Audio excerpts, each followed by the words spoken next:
Welcome to Lemoore City Council Chambers located at 429 C Street. This is the December 19th meeting, 2023. Please silence all electronic devices as a courtesy to those in attendance. Thank you. If you could please stand for the invocation given by Kimberly Nelson and remain standing for the pledge led by Stuart Lyons. Oh, Father God, we come before you, Lord, and we ask you for your wisdom in this meeting, Lord.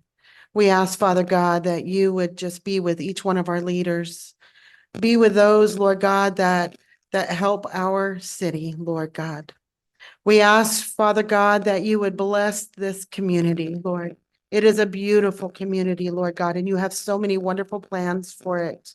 We ask for your protection, Father God, for over those that protect and serve, over those that fight the fires, and over those that come and help in times of need, Father God. There's so many moving parts to this community, Lord God.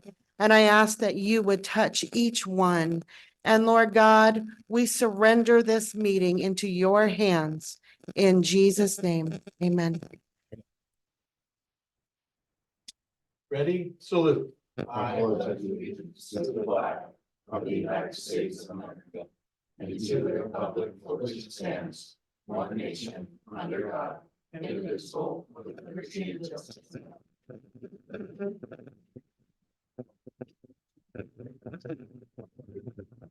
Thank you. Councilmember Garza. Here. Councilmember Lyons. Here. Councilmember Orth. Here.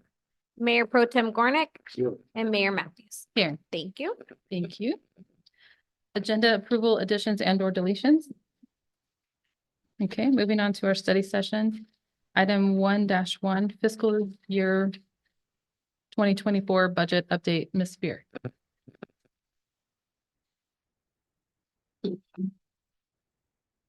Good evening, Mayor and council members. Hold on.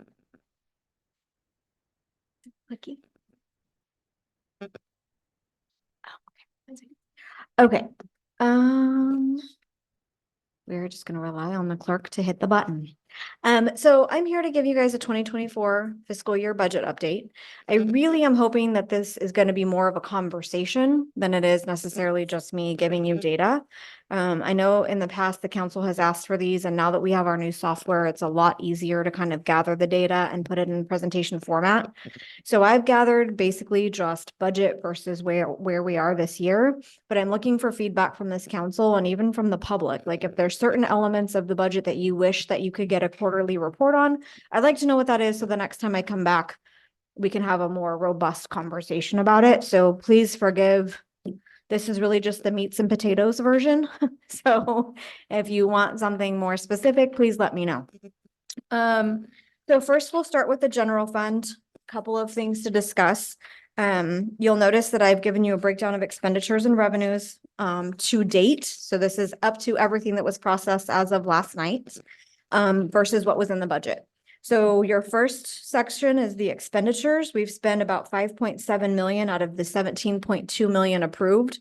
You'll note in the little comment off to the left that the budget itself had 17.1 million approved. However, there was a budget amendment that came to council in October for 65,000 to increase expenditures in order to procure a consultant for the sales tax initiative.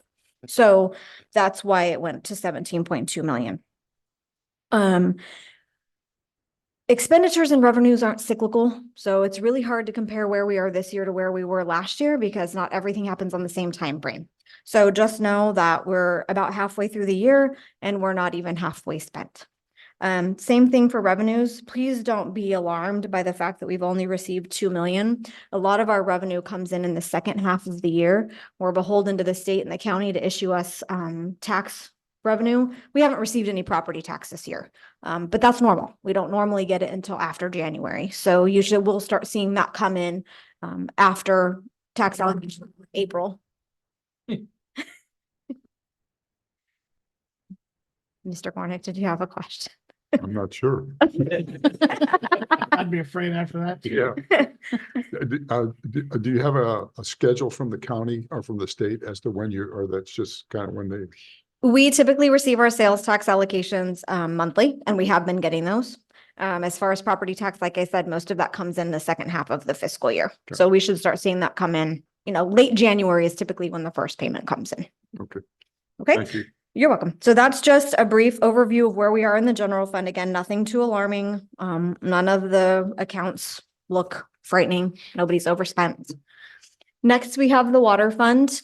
This particular fund, same thing, right? 4.7 million in expenditures out of 14.2 that were allocated by the council. And their revenues are largely generated from utility payments. So we receive that allocation, or those revenues come in monthly as we bill for utilities.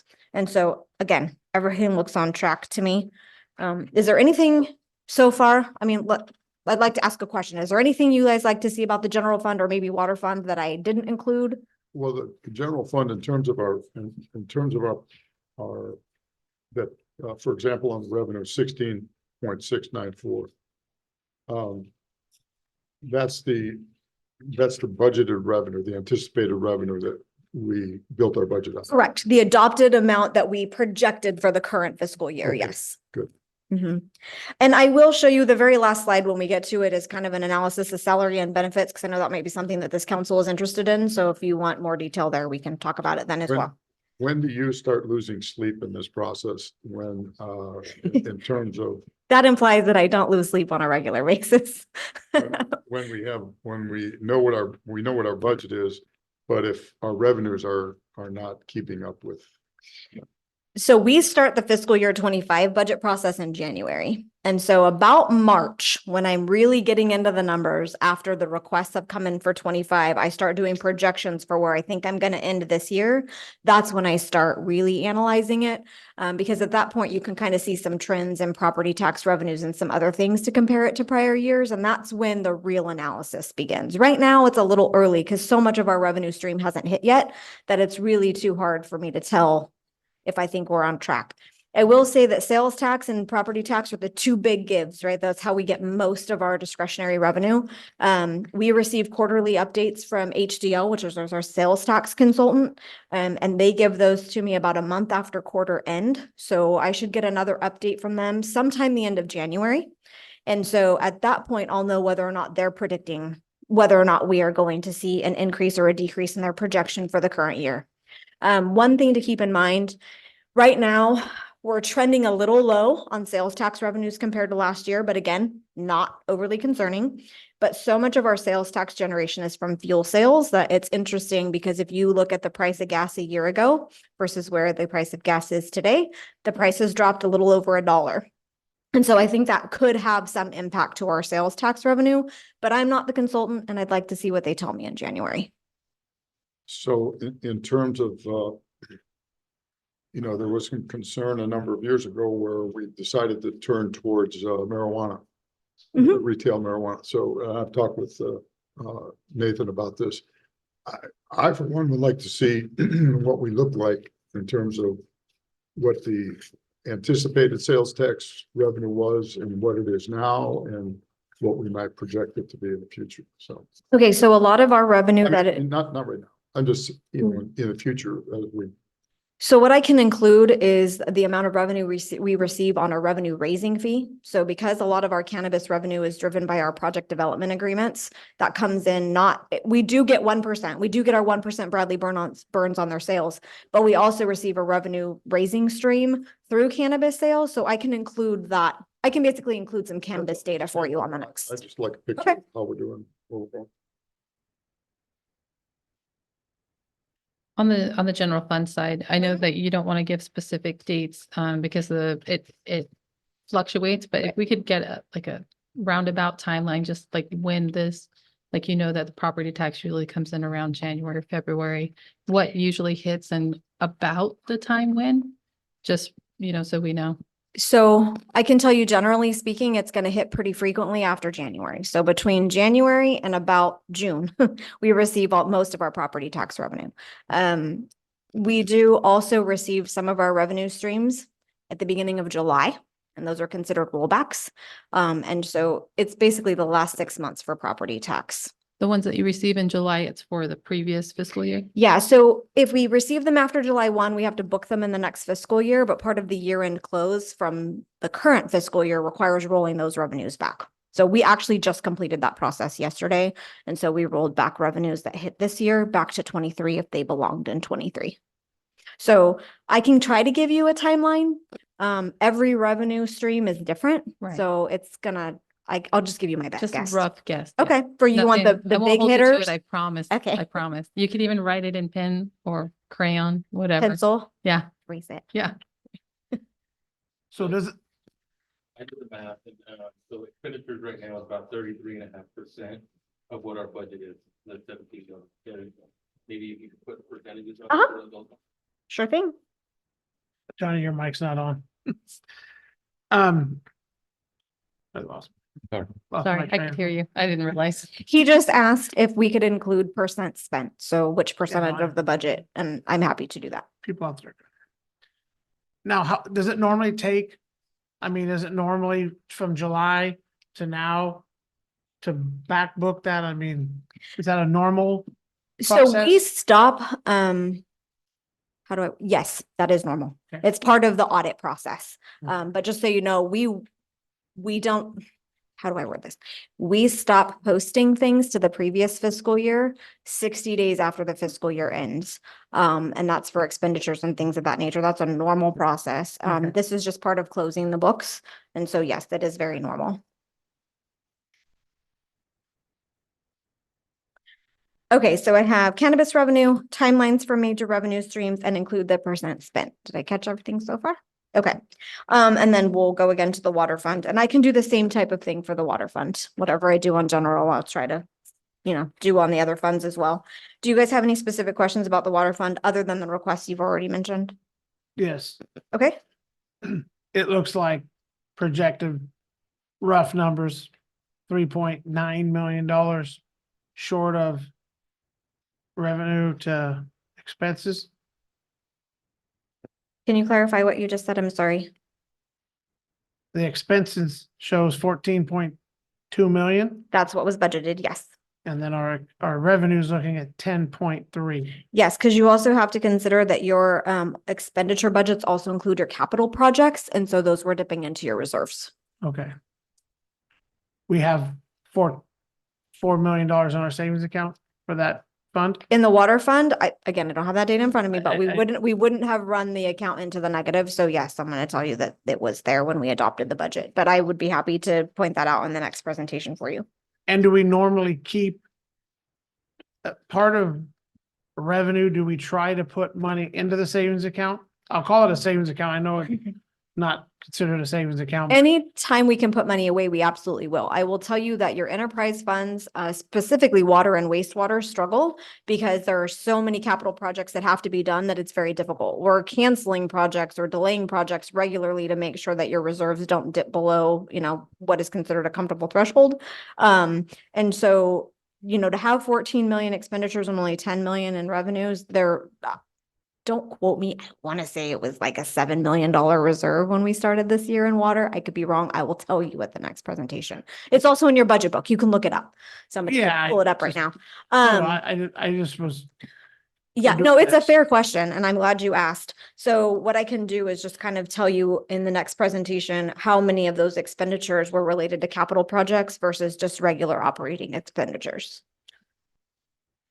And Mrs. Spear, just for my clarity, this is a half year, mid-year budget?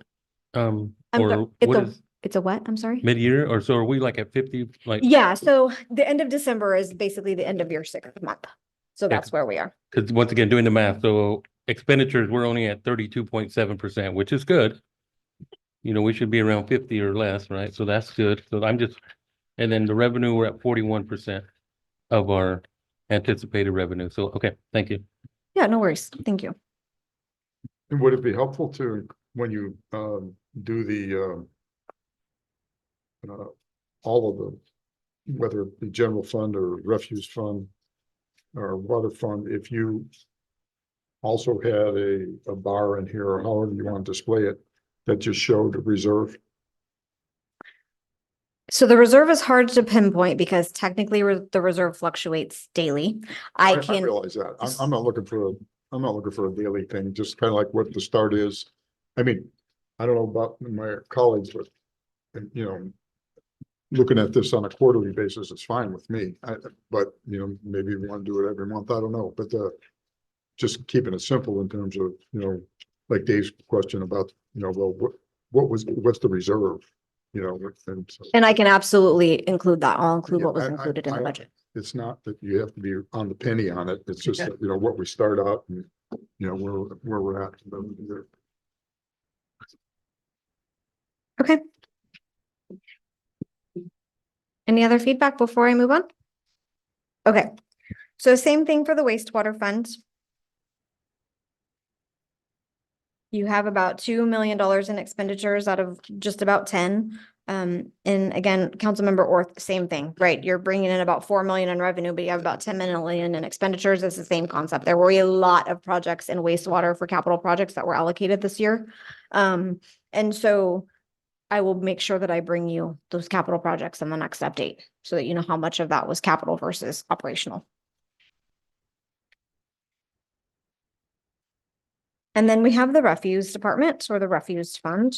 Same thing, 1.5 million in expenditures out of 5 million. So I'm not good at math in my head, but that's definitely less than half. 30%, There you go. Thank you. 30.2. I knew I could count on you. Thank you. And revenue is 1.5 million out of 4.7. So again, nothing is trending too overly concerning at this point. And as we get, you know, past January and specifically into March, we start paying a lot more attention. Also, the other thing to realize is that your capital projects, you know, we're halfway through the year, but some of those projects are either in design or they're in bid or they've just started and we haven't made a payment on a project yet. And so a lot of those capital projects hit toward the end of the year. And so it's great to look at it from a percentage base, but really it would only take one major capital project to take that 30% and, you know, swing it to 70 in a quarter. Don't say that, Michelle. Well, it happens. I just want to be fair. But again, we asked for a budget with expenditures that we need, right? In order for public improvements and to make sure that the city is being progressive in their infrastructure upgrades. And so nothing in there was excessive. Those projects just really need to be completed if at all possible.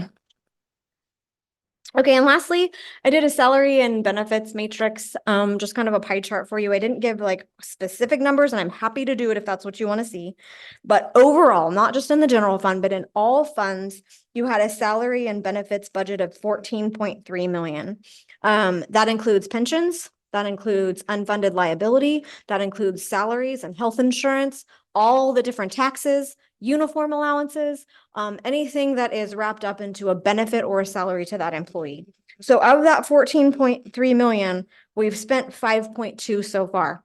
But keep in mind, 1.26 million of that was unfunded liability that we owe to PERS, right? It's part of pension reform. We get a benefit if we prepay that. So rather than paying it monthly, which we have the option to do, we pay all of it in July. And we get a discount to do that. So your unfunded liability was budgeted at 1.26 million. And that's if we had made it that payment monthly for the entire fiscal year. We paid it all at once. So we paid $1,218,154. That saved the general fund about $30,000. So half of that savings was general fund savings. So that's a payment we made one time and we're not going to make it anymore. So well, until next year. So 5.2 million includes, 1.2 million in unfunded liability. It's not going to be a recurring charge. Oh, that's part of that 5 million? Yes. Oh, okay. And then I wanted to point that out because when Mr. Garza does his math and he says 36.7%. we're 36.7% spent. Were you a math major? Yeah. Okay. So just know that that's part of that is that unfunded liability. But the really important thing I wanted to kind of share is that our salary and benefits largely live in the general fund because that's where most of your employees live. So almost 80% of what we've spent in salaries and benefits so far lives in the general fund. Some of you are going to look at this and go, Michelle, wait a minute. We outsourced water. Why do we have salaries there? That's because your utility billing employees, that department lives in the water fund. And they get reimbursed 100% for their cost through the other enterprise accounts. So, but they still have to live in an apartment, so that's why you see that there.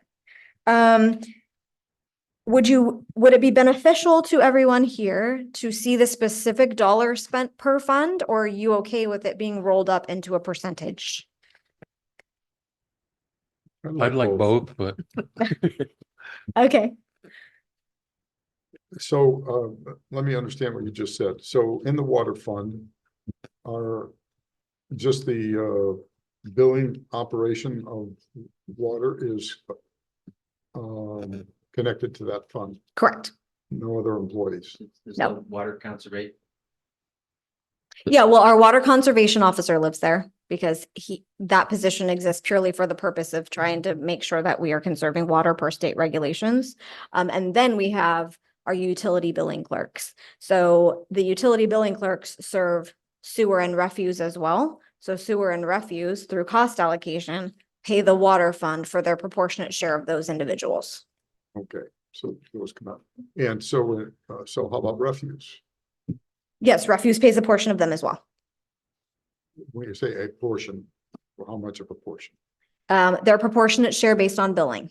So It's if, just on billing. So in other words, the guys who are driving the trucks they're not charged to this account. They come out of the general fund. no, the refuse fund pays for the refuse drivers as well, but the refuse fund has an expense to basically reimburse the water fund for the services that those utility billing clerks provide to the refuse department. It's part of the cost allocation plan that was adopted in the budget. So But is that a state mandated process or is that something we came up with? it's not something we came up with, but it's also not state mandated. It's a general best practice that any department receiving services from another department pays their proportionate share. So another example is the PD has a cost allocation that's assigned to them, an expenditure that pays for their share of human resources and finance and city council and city manager. And it's based on a set of metrics. So based on how many agenda items they take or how many checks we cut for the PD or how many employees they have, because that's how we get some of our like reimbursement for our insurances back. So it's basically helping to define the true cost to run the department because those other services aren't free. Thank you. Okay, so I have figures and percentages for salary and benefits. We talked about unfunded liability, and that really kind of concludes my update. So is there any other feedback? Anything you wish I would have brought you other than cannabis, which we talked about, and timelines for revenues? I just want to say I appreciate the mid-year update. I know, like you said, we've been asking for it for a while and it's helpful. So thank you. You're welcome. Good. I want to repeat what Thank you just said. Yeah, thank you very much. You're welcome. Okay, thank you.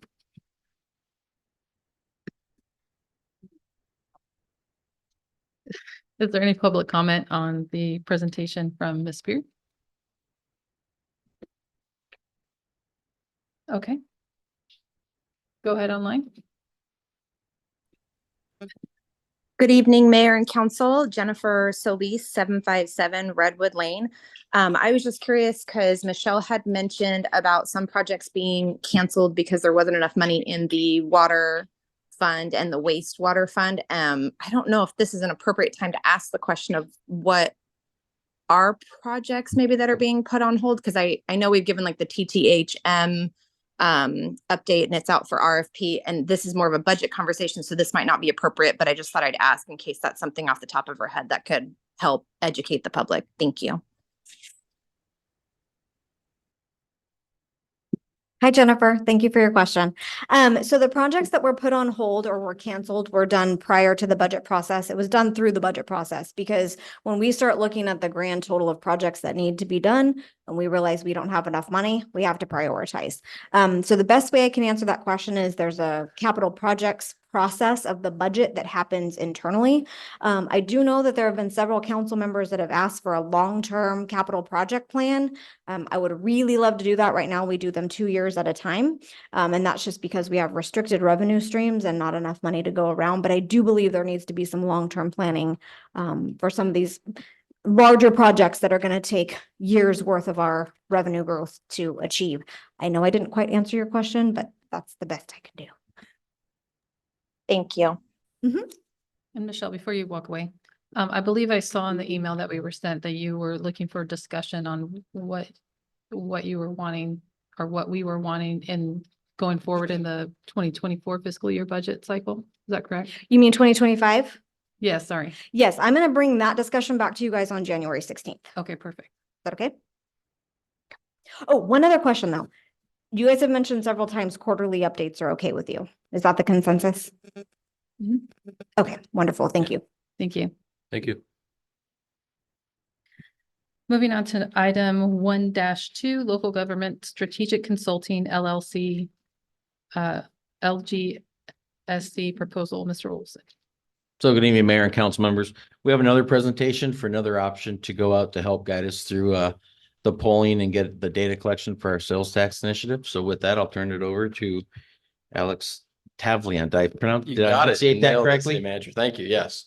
Thank Good evening, everyone. My name is Alex Tavlian. I'm the managing partner of Local Government Strategic Consulting.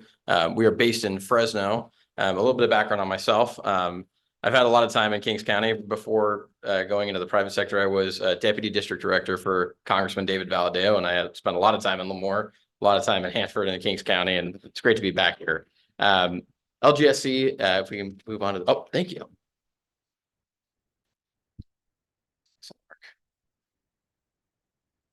There we go. LGSC is a locally founded, locally operated government consulting firm assisting local agencies from cities to school districts and special districts with public information, public education and outreach, and ballot measure services. Our ultimate goal in this endeavor is to help local governments sort of bridge the gap between councils and boards and the constituents that they serve.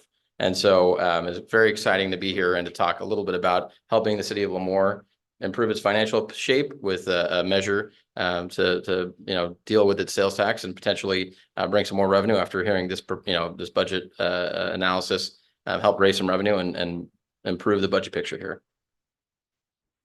Just a little bit on our team. We have 4 members that are going to be helping out the city of Lemoore with a prospective 2024 measure. Myself, I'll be serving as project manager here in Lemoore. We also have Brandon Harriman, who's our senior consultant, and then Blake Zanti and Austin Gilbert are serving as outreach specialists here in Lemoore, and they're 2 of the 3 of them are here as well. Brandon Harriman had a project he was working on in Hanford and couldn't make it here quite on time. I was hoping he'd be here by now, but unfortunately we're still working and we're not stopping for the holidays. So we're very excited that we could all, most of us could be here and talk a little bit about what we're going to do. To go through a little bit of the timeline, obviously, we're on a little bit of a pressed calendar. In order to get a measure in front of the voters in November, work has to begin almost immediately to properly outreach to the public, develop a measure, and also place it on the ballot should the council decide to take that approach. So we have a multi-phase approach to do this. The first step, obviously, is an initial assessment in consultation with the city manager and obviously you members of the city council, and then begin the construction of a poll, scientifically valid poll, and then a qualitative community survey that we'll distribute to members of the public. The second phase is a much more in-depth stakeholder outreach. We'll work in consultation with all of you to identify, members of the community along with yourselves to kind of get a better picture of, the best approaches in terms of development of a measure, the text of a measure, and its benefits for the city. We'll also begin executing on the poll that we've developed, the survey we've developed, and then begin the process of having community meetings to inform the public of the current financial picture of the city of Lemoore, and then also solicit input for a prospective measure for November of 2024. We have a preferred polling partner. It is FM3 Research. They are a preeminent pollster in the state of California. They have served to be perfectly honest with you, the list of jurisdictions they haven't served is probably a lot shorter than the ones they have. They have done an amazing job in providing local governments with insight and input in terms of and giving a pulse of what their communities really think. And I believe we have one of their partners, Dave Metz, via Zoom, who can kind of provide a little bit of an outline of their plan for polling here in the city of Lemoore for this project. Thank you very much, Alex, and members of the City Council. I'm Dave Metz, partner with FM3 Research. We're a public opinion research firm based in Oakland and Los Angeles. We've been working for public agencies in California since 1981. We do about 300 surveys a year, and last year in the 2022 election cycle, helped 50 local governments to win voter approval for a variety of different funding measures to support local services across the state of California, and many of them as was noted in your part of the state. We put together a proposal to survey between 300 and 400 voters in the city of Lemoore using a mixed mode methodology, which involves telephone calls on both landline phones and wireless phones, as well as text messages and emails to send people to an online survey. And a survey that we can conduct in both English and Spanish, given the large number of Latino voters and Spanish speakers that you have within the community, with a survey instrument that runs about 15 minutes in length. And that data will help to sort of fit into the process that was just described to you in terms of assessing the feasibility of a measure and understanding how public education and outreach might help to impact voters' willingness to support such a tax measure in an upcoming election. And we'd work in analyzing the results and consulting with the rest of your team to help assess whether such a measure looks feasible for next year. Thank you so much, Dave. Following our, oh, it's not working. Sorry. It's all good.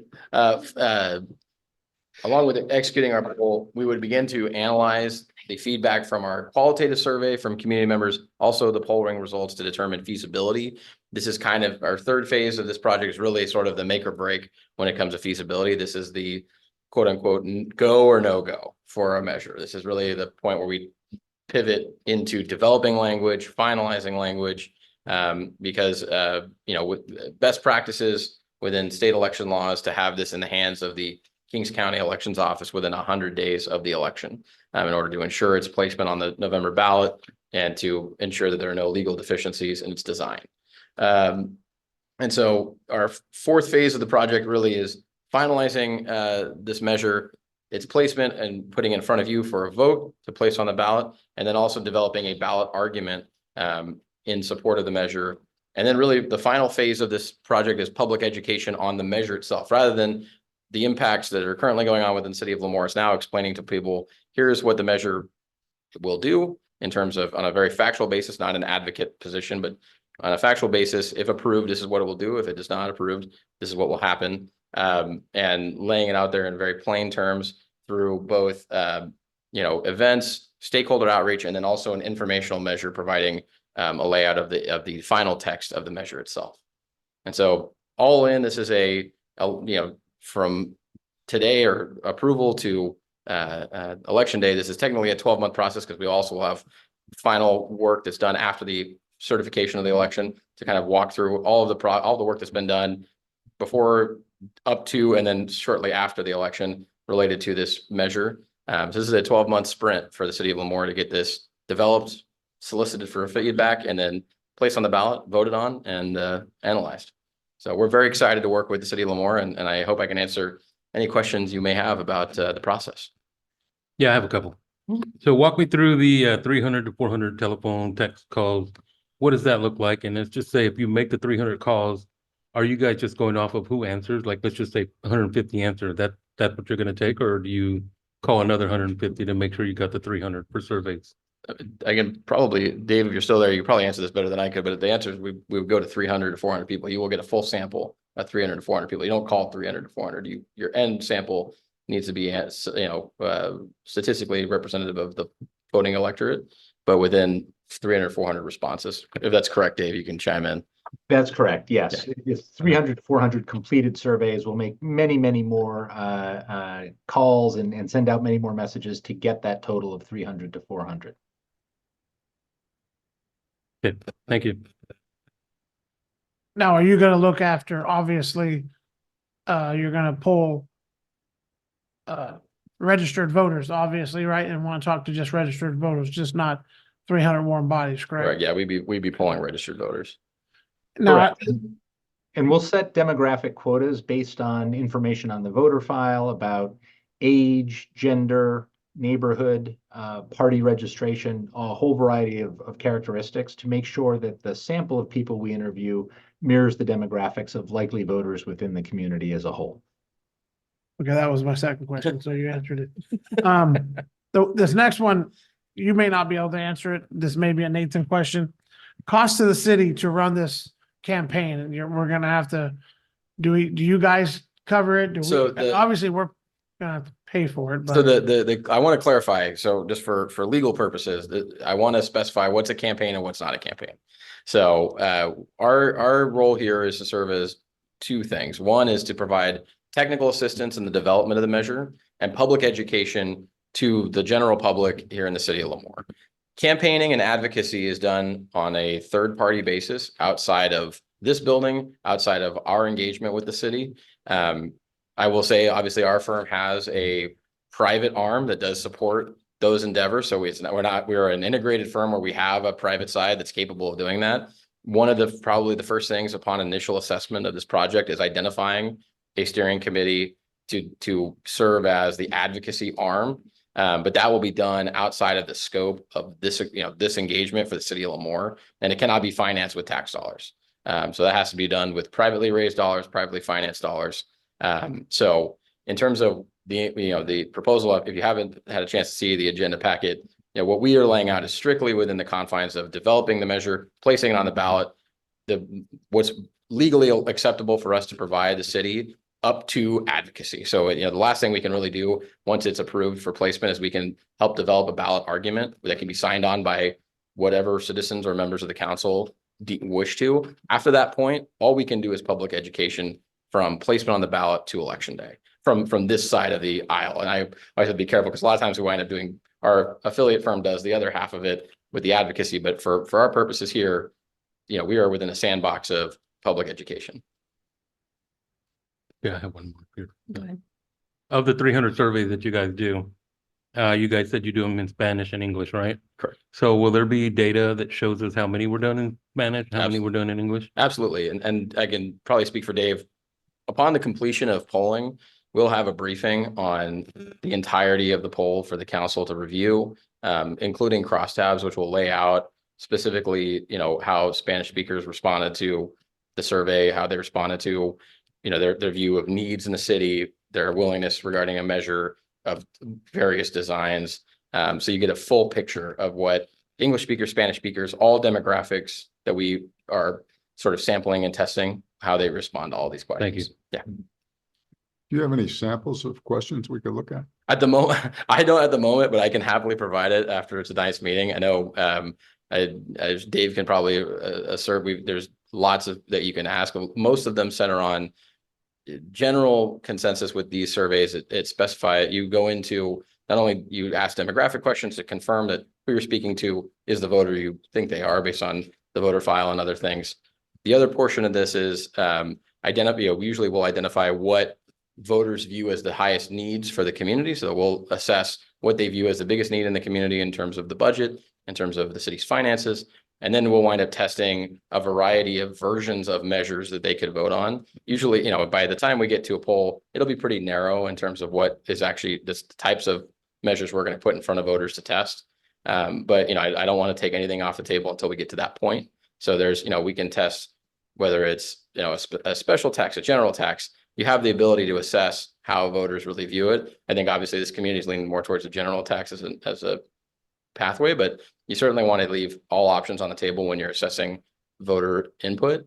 And so really the trajectory will kind of be, how do you view the current state of affairs in the city of Lemoore? What are some of the needs, provide us with some of the needs that you would view as necessary that are not being delivered or are being delivered. How do you rate the delivery of these services by the city? And then on a ballot, how would you feel about this particular measure as laid out with ballot language?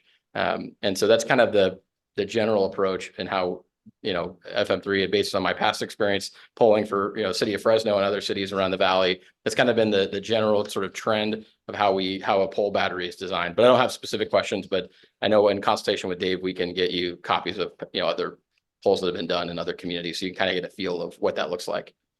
I guess from my perspective is I don't want this to be perceived as a sales tax increase for, increased salaries and benefits. Understood. Yeah. Okay, I'm just talking about myself. Yeah.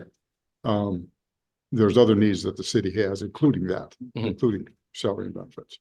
And so, and I'm curious to find out if that's a shared thought by residents. Yeah. Or if it's not. Absolutely. Okay. That's something we can absolutely test. I mean, it's certainly not, it's certainly something that we can put into a pole battery. Okay. So. Yeah. Any other questions? I just have one question. I know for FM3, they had mentioned their wins. And I know people don't usually like to talk about the losses, but I'm just curious if you'd like to share that with us. I can speak to our own firms, and FM3 could probably speak to theirs. And in terms of ours, the general, I can specify losses very clearly. There are two reasons why they fail. Reason number one is that the local agency pushes forward a proposal with currently a very high threshold, which is they'll approach a special tax, which under state law today, if initiated by the government agency, is 2/3 vote, and they put a tax on the ballot that should, it's maybe on the fence. You poll it, and it's voters just looking at it saying, hey, 60-something% of voters in an initial poll battery when it comes to feasibility are supportive of this. And what that tells us is it's feasible, but it requires third-party help from private advocacy. It requires a little bit of a lift, but it's feasible, and they decide we're going to place on the ballot when we get to, the early summer when we need to place it for a November election. And so I'll use one example from 22. So we ran a measure in the city of Fresno. It was Measure M, which was aimed at improving veterans facilities. So their VFW posts, VFW, American Legion. They have a Veterans Memorial Auditorium that's very dilapidated, built in the Depression era. They sought to raise sales taxes by 1/4 cent to pay for this. They have their neighboring city, Clovis, has a Veterans Memorial District, a special district that takes in some of the city of Fresno. So creating another district wasn't really feasible, but a special tax was required a 2/3 vote. It was the most popular tax on the November ballot, but it was competing against two other taxes overlaid on it, which was the county's road tax, and then also a tax to pay for facilities and program improvements at Fresno State, Measure E. And so those three together, you're in a difficult environment when you're running multiple measures that are raising revenue at the same time. And so that was just a difficult environment to pass. They also had no private advocacy campaign. They just, the council members who were sponsoring the measure and got their colleagues to approve it just weren't willing to go out and assemble a private advocacy campaign to sort of carry it through. So with a high threshold, overlapping measures, and then ultimately, all just kind of came to a perfect storm where they said too many factors running against it. And so, for us, the lesson there and the lesson in general is you have to, the feasibility, obviously the polling helps in assessing feasibility, but having the balanced breakfast of sufficient third-party support to get you all the way to election day and advocate for it, but also having a threshold that's manageable and polling that, can show you it is manageable, but there may need to be a little bit of a bridge to get you there, certainly is necessary. And so, it's one of the reasons why I say you will want to test special tax and general tax. You're going to want to assess, like, can this city take on a special tax where you narrow the scope of what this is going to fund, but you also raise the threshold to make it happen. So there may not be as feasible in front of the voters. Whereas with the general tax, you have a much broader scope of what you can utilize the funds for, but you also have a lower threshold to get it approved, and at least help the bottom line. And you can and the council can hold itself accountable once it's approved to administer the funds in a way that if it's salaries or certain departments that need real emphasis, you can sort of lay out a blueprint and a plan to sort of make sure that those are emphasized without all the legal guardrails that come with a special tax. So that was the big takeaway for us, and in a measure that we've done. Other ones we've done are school bonds. Those are generally speaking very successful, and most of those are approved. Most people like their kids and they want to see their schools improve. So, but that's my best example of what a loss looks like and why it happens. One other comment. You brought up a good point. I'm my experience has taught me that the public is not aware of, there's two different sources of revenue that we could go after, particularly in the municipal area. Yeah. And I don't know if that survey could be part of an education of knowing that. I mean, it certainly is. There's certainly a You level know, in of, terms of how you would address that and giving us some feedback as to how they're thinking in terms of which they prefer to have first or second or Yeah. whatever. But and we can certainly design the survey around that where, you have a little bit of rank preference in terms of what's going to what performs the best in front of the voter. And in terms of the electorate, as sampled. how'd those other two ballot measures do in Fresno? They both failed. Yeah. All three failed.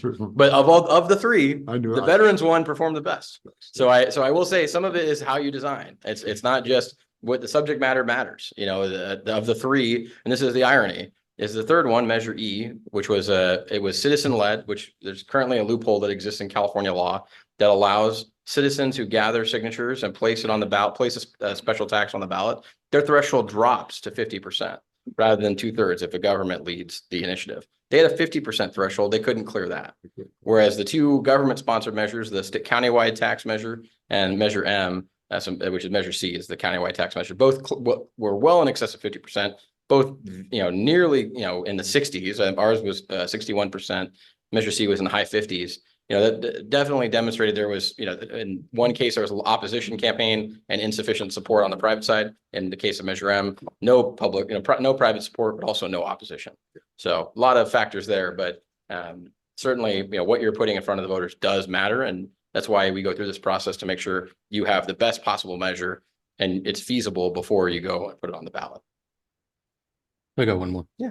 So you mentioned two of the three people that were here to help you are here. What's their title again? So we have our two outreach specialists, Blake Zanti and Austin Gilbert, who are here, and our senior consultant, Brandon Harriman, is currently on assignment in Hanford. So my question for your outreach specialist, do they speak Spanish?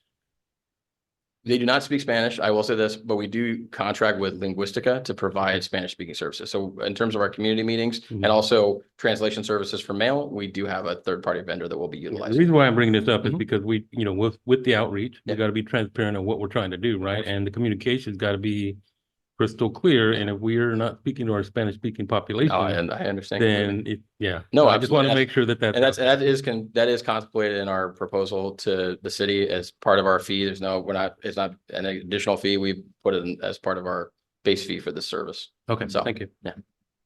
Any other questions I can answer? All right. No? Seeing none, thank you so much. And I wish you all a very happy holiday season. Thank you. You too. Thank you. Are there any questions from the public for this item? Are there any online? Okay. Okay, thank you so much. We'll go ahead and move on to public comment. Public comment will be in accordance with the attached policy. This time is reserved for members of the audience to address the city council on items of interest that are not on the agenda and are within the subject matter jurisdiction of the council. It is recommended that speakers limit their comments to 3 minutes each, and it is requested that no comments be made during this period on items on the agenda. The council is prohibited by law from taking any action on matters discussed that are not on the agenda. Prior to addressing the council, any handouts for council will be provided to the city clerk for distribution to the council and appropriate staff. The public will have an opportunity to comment on items on the agenda once the item has been called and the mayor opens the item to the public. Is there any public comment? Mr. Reed. You've been storing it up for weeks, haven't you? Tom Reed, Barb Lemoore. Well, we're in the Christmas season and it's a season when people tend to be a little more generous. And I'm here just to give a shout out to someone at Best Buy Market. The church I attend to provides Thanksgiving and dinner meals for a number of people. And so we purchased some of those items from Best Buy Market, and the manager said, we can donate some turkeys. And so they donated us a dozen turkeys. So it's a shout out for that. And so Lemoore is a giving community. Thanks. Absolutely, I agree. Thank you. Any other public comment? Any online, Marissa? Okay. There are no ceremonial presentations. Moving on to department and city manager reports. Mr. Olson. Chief Kendall will be first up tonight.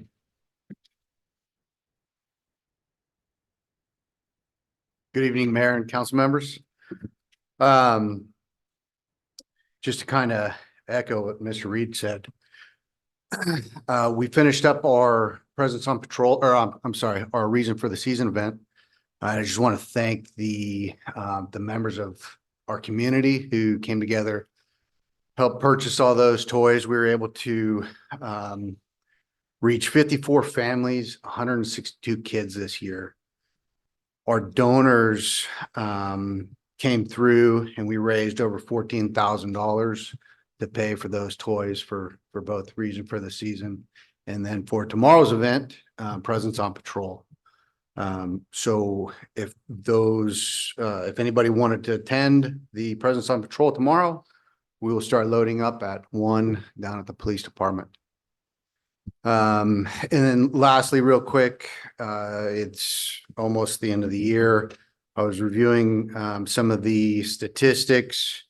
We're looking really, really good this year. I'll have our annual report to you sometime February, March timeframe. But the total number of incidents were down. The total number of actual crime cases were down. Both misdemeanor and felony arrests were down, as well as overall traffic accidents and citation issued. So we're looking really good this year. What do you attribute that to, Chief? Proactive patrol. That's great news. 100%. I have to, if you look at the amount of traffic stops, they're up. And traffic citations are down, but you make one traffic stop and you're out there even, going through, running a warning, whatever. We issued a lot of warning citations this year. I noticed. I'm interested, like when I run my kind of stats, it's real vague. When Lisa, our records manager, does it, she's going to get me down to the last citation. But our warning citations were up this year. That it just, again, the 20 vehicles that passed that one traffic stop, they realize, hey, for one, Lemoore PD's out there making traffic enforcement stops.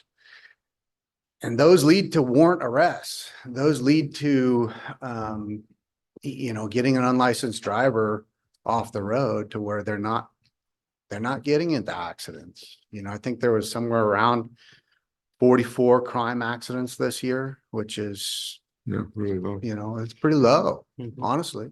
What, So, yeah. do you have a way of tracking warnings? Warnings? Yeah. Yeah. And I'll get that number to you. It'll be No, included. what I meant was, let's say I got stopped for a warning. Mhm. Okay. And then 3 weeks later, I got stopped again. If you stopped me, would you know that I was given a warning for the Yes. same thing before? Yes. Oh, okay, good. If the officer fills out the Oh, okay. actual warning citation. Okay.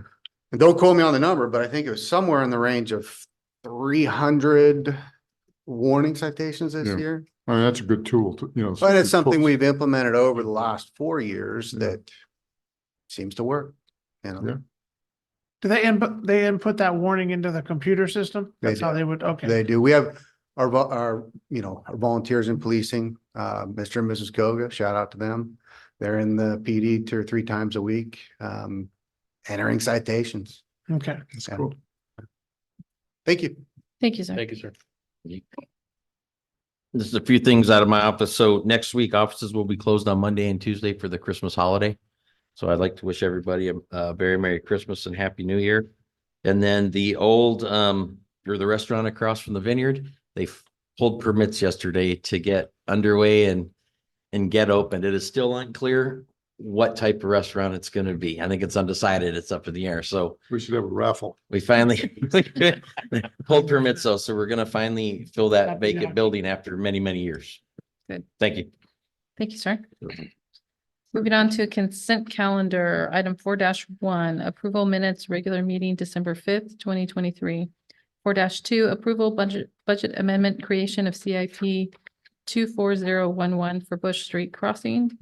4-3, approval budget amendment, Public Facilities Maintenance District 5. And 4-4, approval resolution 2023-36, ratifying the agreement between the city of Lemoore and the Lemoore Union High School District for the Youth Development Officer Services. there any items that council would like to pull? I'd like to pull 4-3. 4-3. Any other items from council? Seeing none, are there any items that the public would like to pull? Seeing none, go ahead and bring it back to council for a motion to approve the consent calendar items 4-1, 2, and 4. So moved. Second. I have a motion by Councilmember Gornick and a second by Councilmember Garza. Councilmember Gornick. Aye. Councilmember Garza. Yes. Councilmember Lyons. Yes. Councilmember Orth. Yes. And I vote yes. 4-3. Good evening, council. What questions do we have? One of the first questions is, in our handout, we got basically an invoice. And by reading it, it says it has to be done by tomorrow. Or this price is no good. So, yeah, a lot of our quotes are given those times of timeframes. But no, we've been reassured that that quote is good For how long? as long as we need it to be within reasonable timeframe. How long does it normally take from like today to? We'll have it ordered tomorrow. Huh? It'll be gone. We'll be going on this tomorrow. Okay. That's the first question. The second question is, it shows that it's 15,000, they're asking for $15,000 and we only have a receipt for 7,350. So two things on that part. So we have, for one, the staff report doesn't specify that it's just for a swing set. It's for all continued maintenance. For example, we just purchased lights. We are currently, we've done most of it, but the water system there is being put under repair. Most of it's been done. So that's to cover those charges as well as future ones, the lights that are being put up on the fence, and then other fence repairs that will need to be done. There is backflow repairs that need to be done to that zone. So there's multiple maintenance items that need to be done. So putting it under maintenance is what we've normally done. In the past, we've also budgeted for this, but with the new budget system, we did not input, a large maintenance repair in these PFMDs. So we're just bringing the budget amendment in. The lights are already ordered or they're already here? Lights should be up already. They are movement lights, so they're pretty small, so you shouldn't really see them unless it's dark out. And where's that at? So that is along the fence line. And that is, so unless people are moving around out there or there's somebody out there, no lights are on. Oh, no motion shots. Okay. They're already installed? They should be. I can double check on that, but I believe Nick said he did put them up and they're pretty bright. Okay. Do we have an invoice for that? We have an invoice for everything. You can request that through Nathan.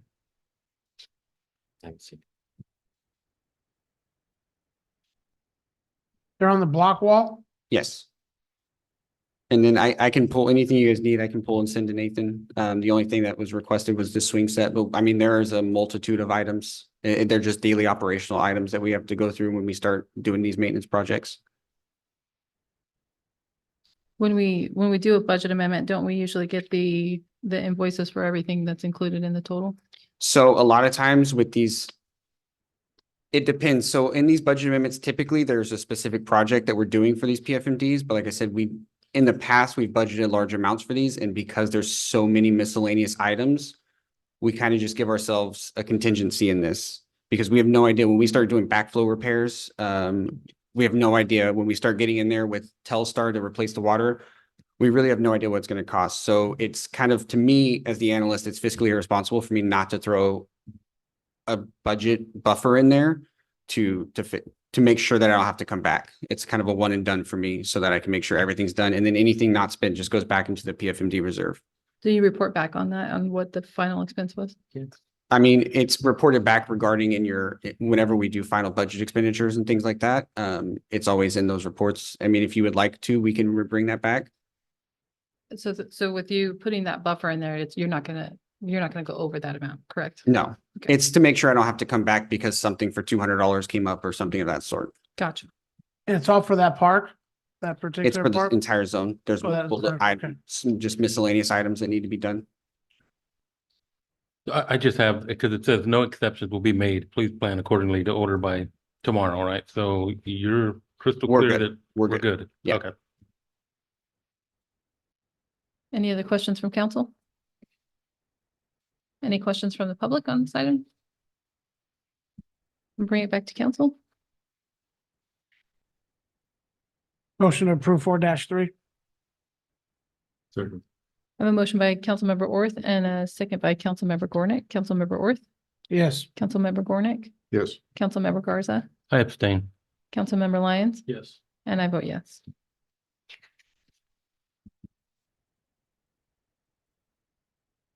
We have no public hearing, no new business. We're going to move on to item 7, city council reports and requests.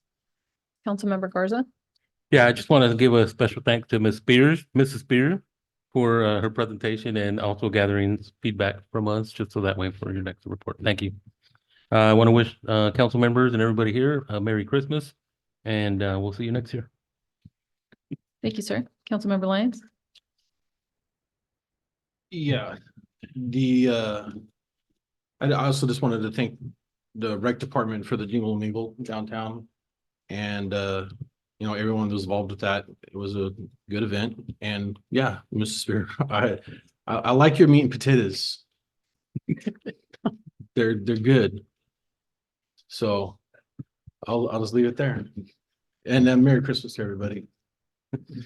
Thank you, sir. Mr. Orth. I too like the budget review. I wish the numbers were the opposite direction, but I had to say that. But I had the opportunity to go out for breakfast with Santa Claus. I think it was last Saturday. It was very, very, very well attended. I don't think I've never seen that many people in that room running around with Christmas stuff before my adult life here. So it was very good. Rec department did an excellent job. I think they set a bar pretty high. They told me they sold 450 tickets, which is a lot. There's a lot of kids down there. It was a great turnout. I'm gonna say I want 500 next year. That'd be awesome. But once again, Merry Christmas to everybody. Happy New Year's. Yeah, we're doing good. The city's going pretty good. Thank you. Thank you, sir. Mr. Gordon. Yeah, Michelle, thanks for the report. Appreciate it. And I particularly like the quarterly aspects of it. If we can do those to just keep it simple, like meat and potatoes, I guess. My council member says it. Chief, congratulations on a good report. Anxious to see those numbers, I think rec department needs a shout out too. More people attending parades and going to Santa's breakfast and things like that. Fewer people do crime, so need to keep that up. And I wish everybody a Merry Christmas and Happy New Year. Thank you, sir. I have a quick question. Are we actively looking for grants for all those capital projects that we're looking at? Are we looking Yes. to offset? Yes, no, we look for grants and then we're getting ready to bring something forth to council with A&M Engineering. That they will basically go out and apply for all these grants for public works on our behalf. We only get charged on the grants they're successful at getting. So they do a lot of the legwork. A lot of other grant companies, you got to pay X dollars for them to put the grant. There's no guarantee you get it. So, and they've been over 90% successful in the grants they've gone after. So that's A and G? A&M. A and M. I'm sorry. Yes. Okay. Let's see.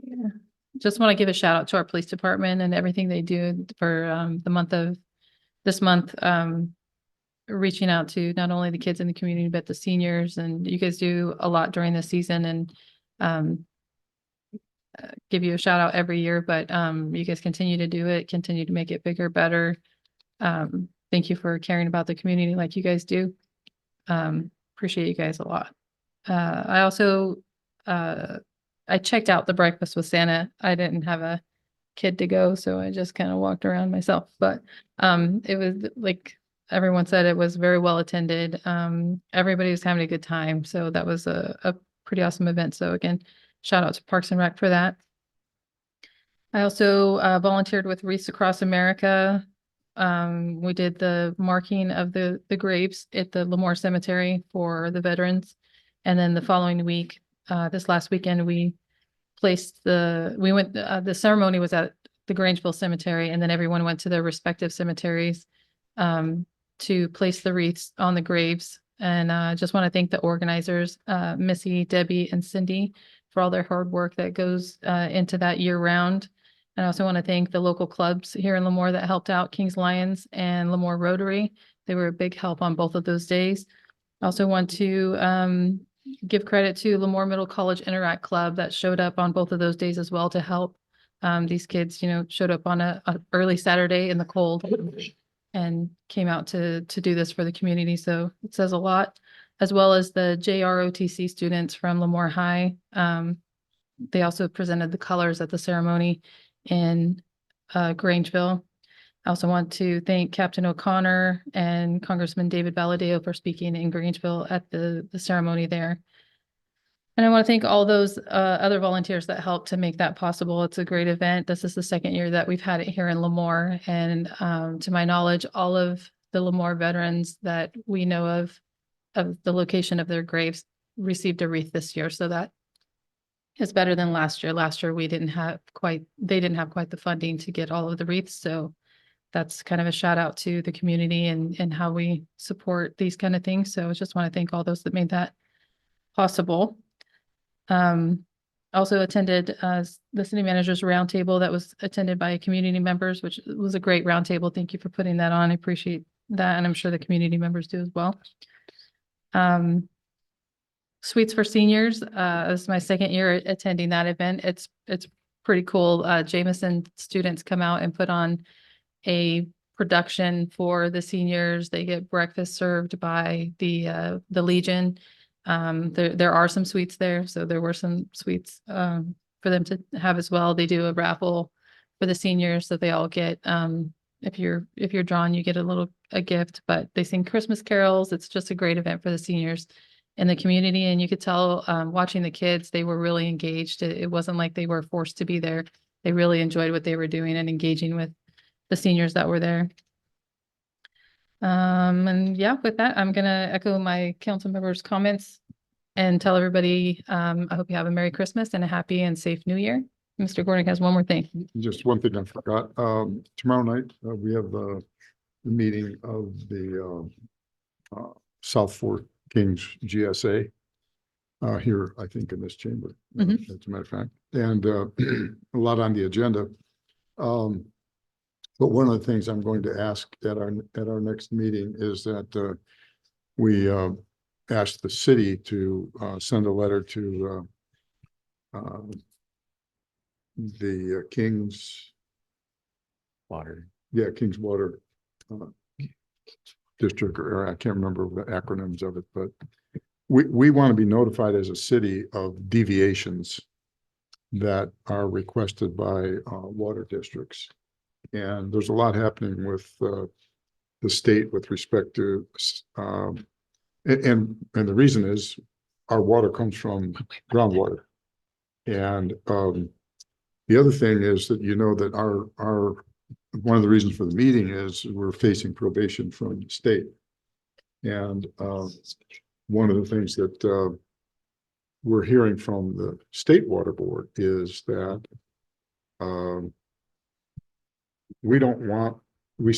this legislation was set up for the groundwaters associations to manage the local water.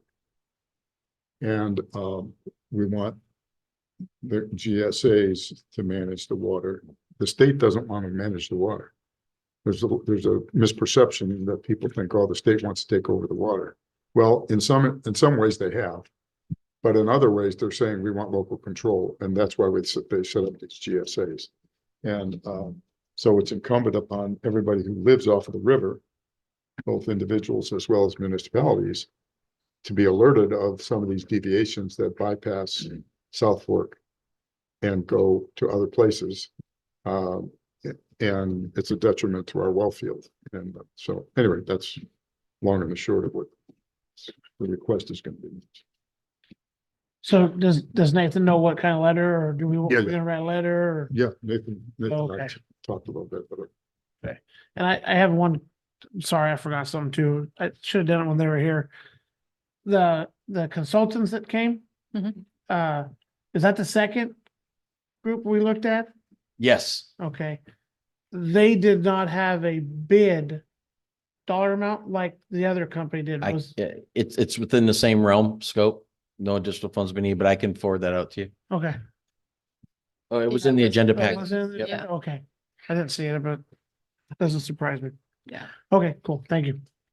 And did you say that meeting was tomorrow or Thursday? Mr. Roink? it's Thursday. Thursday. Okay. I did say tomorrow. Okay, I just wanted to be sure.